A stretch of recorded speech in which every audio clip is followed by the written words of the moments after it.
kesehatan segala galanya menjadi tidak berarti. Karena itu kesehatan itu menjadi sesuatu yang pokok dalam kehidupan kita. Nah, dengan kesehatan itu bisa melakukan berbagai aktivitas yang kita inginkan.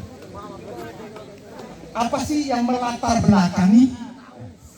Apa sih yang melatar belakang? Pertama, kalau kita lihat di lapangan, dunia teknologi itu menyebabkan kita kurang bergerak. Ya, misalnya saja di rumah menyetel TV ada remote, bahkan dipasangin juga ada kan harus naik ke atas. Orang mau bekerja, mau kuliah, mau melakukan aktivitas berbagai hal, ada nggak di sini yang jalan? Ada, mungkin yang di mes. Tapi yang di luar sana rata-rata menggunakan mesin. Dia pakai mobil, pakai motor. Berkurang juga gerak. Bahkan sampai ke kantor, naik ke atas gedung yang tinggi dengan kurang lagi gerak. Berdua itu. Terus kemudian sampai di kantor, apa yang dilakukan? Duduk. Bukan menggunakan laptop. Dan itu bisa kurang bergerak lagi. Penyakit duduk menerus-menerus di sedentari. Menyebabkan hipokinetik, menyebabkan kurang bergerak. Dan bahkan kematian angka tertinggi di dunia 60-70% itu disebabkan karena kurang bergerak. Karena banyak duduk saja. Bahkan ada penyakit yang disebabkan kurang bergerak dan duduk itu disebutnya penyakit apa? Dia bukan penyakit sebutnya.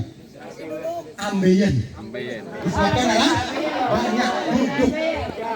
Sebenarnya bukan penyakit itu, terjadi pelebaran pada pembuluh darah anus. Tapi ingat, itu bukan penyakit ringan. Kalau itu sudah parah, dioperasi, gagal dioperasi, bisa dibayangkan BAB-nya dia tidak terasa karena syaratnya mati. Dunia teknologi menyebabkan kita kurang bergerak. Olahraga kesehatan adalah olahraga dengan memanfaatkan aktivitas fisik dan atau olahraga untuk meningkatkan derajat kesehatan. Oleh karena itu, untuk meningkatkan derajat kesehatan tidak ada yang lain kecuali dengan bergerak. Tidak bisa. Saya minum suplemen saja terus tidak bisa. Yang bergerak. Untuk meningkatkan kebugarannya, derajat kesehatannya juga harus bergerak. Kalau seorang muslim itu kan faida tabang. Maka apabila engkau telah menuaikan suatu aktivitas, maka kerjakan aktivitas yang lain. Itu menandakan bahwa kita disuruh untuk bugar, untuk sehat. Dan kebugaran kesehatan itu tidak mungkin dia bisa diraih kecuali dengan bergerak. Suatu hal yang niscaya.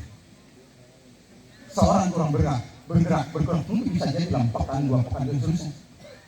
Berikutnya dia akan mengalami suatu kondisi penurunan daripada aktivitas daripada derajat kesehatan. Kalau kita lihat tentang rumus frekuensi, intensitas, time dan type. Frekuensinya upayakan. Mungkin kalau di kampus 3-5 kali dalam sepekan. Terus kemudian waktunya minimal 20-30. Kok 20-30 dia? 20-30 itu batas yang disebut tadi second wind. Terlewatnya batas ketersiksaan, ketidaknyamanan dalam bergerak. Misalnya kenapa dia perlu pemanasan dulu? Karena itu menyesuaikan. Lari misalnya 5 menit, 10 menit, 15 menit, 20 menit. Setelah itu kemudian itu second wind. Sudah tidak ada lagi debar-debar, sudah tidak ada lagi nyesek. Jadi continue. Itu disebut dengan second wind. Batas daripada seseorang ketidaknyamanan, ketersiksaan. Karena butuh penyusuan. Sama seperti orang tinju. Tinju itu bisa jadi dia 12 ronde. Tapi latihannya berapa ronde? Ratusan ronde untuk bagaimana dia siap untuk 12 ronde. Itu artinya bahwa latihan itu perlu overload, ditingkatkan. Kalau dia baru gerak kemudian capek terus berhenti. Biasanya kalau capeknya baru 5 menit, 10 menit kemudian dia berhenti. Biasanya capeknya terasa, akhirnya guna karena capek itu banyak inputnya. Akhirnya outputnya tidak sebanding dengan inputnya. Akhirnya kemudian lama-lama numpuk jadi gemuk. Sebenarnya tidak ada masalah gemuk, karena gemuk itu adalah cadangan tenaganya jauh lebih banyak daripada orang yang kurus. Kalau diapakan dia? Kalau dibakar. Kalau tidak dibakar, tidak menjadi tenaga, energi, dia memberatkan. Bukan beban. Ya. Kalau gemuk itu menjadi beban, ada siapa petinju yang naik dengan berat 125 kg juara dunia. Siapa? Wah, Andi Ruiz. 125 kg. berat badannya. Dia mampu jadi juara dunia. Artinya bahwa berat badan itu tidak menjadi masalah ketika dia mau membakar daripada lemaknya ini menjadi tenaga. Fraksi, waktunya. Lalu apa saja yang kemudian dilakukan? Pertama, terkait apa sih kemudian yang menyebabkan seseorang itu bugar atau tidak bugar? Pertama adalah keterkaitan usia. Orang yang kan kalau rumusnya tadi sudah dipisahkan ya. Mohon maaf kalau misalnya masih ada yang non muslim. Allah bilang di khalaqakum min dhafrin tsumma ja'ala min ba'di dhafrin quwwatan tsumma ja'ala min ba'di quwwatin dha'fan.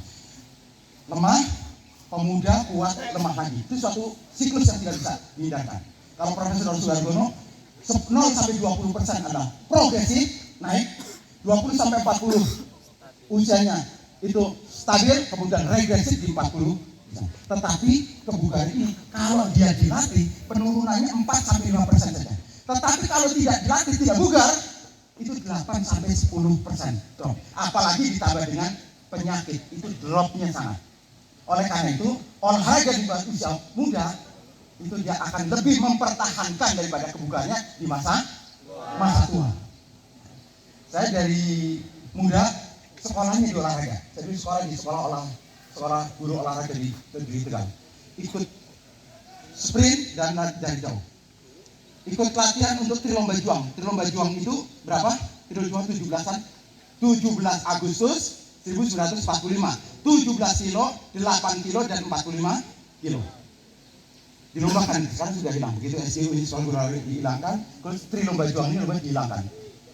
Itu terasa sekali. Terasa saya sampai sekarang. Saya masih mampu untuk lari 1,5 jam. Walaupun speednya itu sudah tadi itu perputaran usianya tidak bisa dihindarkan. Tapi keterkaitan dengan lamanya kita masih bisa bertahan. 1,5 jam. Masih mampu untuk 26 kilo. 20 kilo satu putaran itu 465 putaran.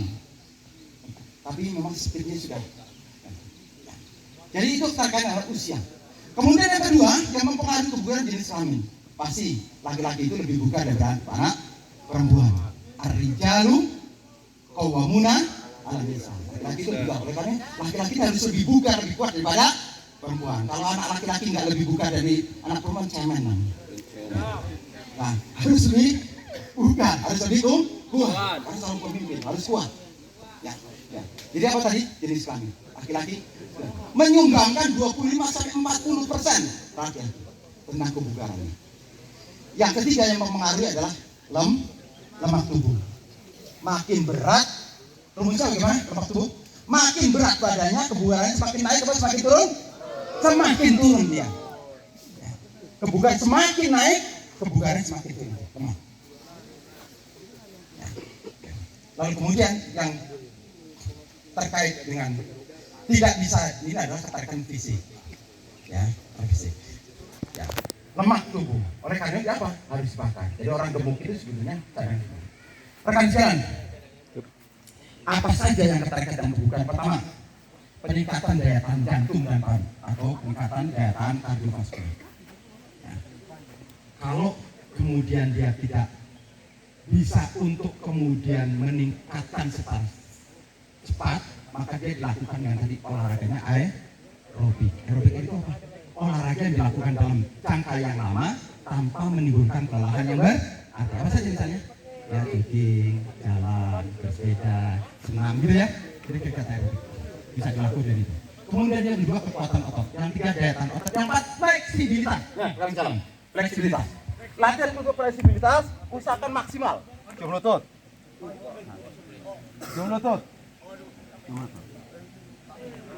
Nah, dilatih. Fleksibilitas itu dilatih sepanjang usia dia bisa mampu melakukan. Ya, kapan melatihnya? Ketika dia maksimal setelah melakukan aktivitas olahraga. Ya. Kalau ini jadi nggak ada istilah kemudian saraf kecepit, sakit pinggang, enggak, insyaallah. Ya, dilatihnya maksimal. Mau sholat duha, masjid, selonjor dulu, cium lutut. Gerak dari mana, duduk dan selonjor.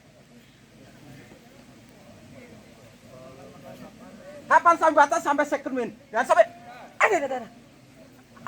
Berarti belum. Sampai dia berlama-lama mampu Ya, fleksibilitas dilatih. Ya, kalau itu dilakukan setelah ini, nggak ada istilah orang habis olahraga, pegel-pegel nggak ada. Ya, habis olahraga dibugal, tidak ada pegel-pegel. Pegel-pegel itu karena kandungan mioglobin, zat asam laktat, asam susu yang dia kemudian timbul karena kurangnya daripada tadi. Ya, yang kelima adalah komposisi tubuh. Ya, sebanding. Ya, oleh karena itu dilatih terus. Dilatih agar supaya badannya ide, ya, dan sudah. Jadi tingkatkan kebugarannya terus, jaga kebugaran terus. Orang pemuda harus memberikan sumbangsi kepada orang yang berasal dari pesantren dan saudara. Jangan sampai karena pesantrennya itu menghambat dari gerak tersebut. Di pesantren olahraganya kurang, baju dan sudah. Ketika kemudian dia dibutuhkan, pada saat itu dibutuhkan tenaganya untuk kesana kesini, tenaganya sudah tidak mampu untuk membackup daripada aktivitas daripada kegiatan dakwah yang padat. Sehingga harapannya bahwa kebugaran ini dijaga dengan sebaik-baiknya. Berikutnya ada 10 itu, di situ ada agility, ada balance, ada coordination, ada speed, ada power dan seterusnya. Itu bisa ditanggapi. Baik, ini saja salam pagi hari ini. Terima kasih atas partisipasinya olahraga pagi ini. Dan yang berikan sumbangsi kepada ada sudah. Terima kasih. Kalau sudah tidak ada, kita tutup bersama dengan bahasa pandangan. Alhamdulillahirrahmanirrahim. Terima kasih. Assalamualaikum warahmatullahi wabarakatuh.